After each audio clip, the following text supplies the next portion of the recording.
తీవ్రవాదం, Maoist కార్యకలాపాలు గతంలో రాష్ట్రంలో విస్తృతంగా జరిగేవి.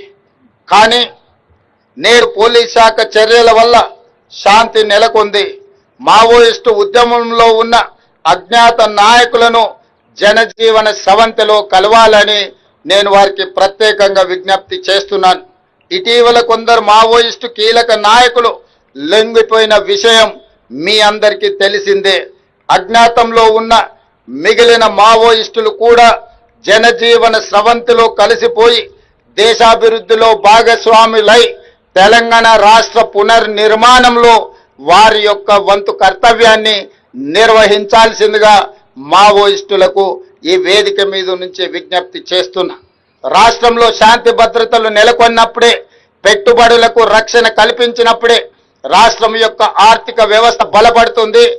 నిరుద్యోగ యువకులకు ఉద్యోగ ఉపాధి అవకాశాలు కల్పించబడుతుంది.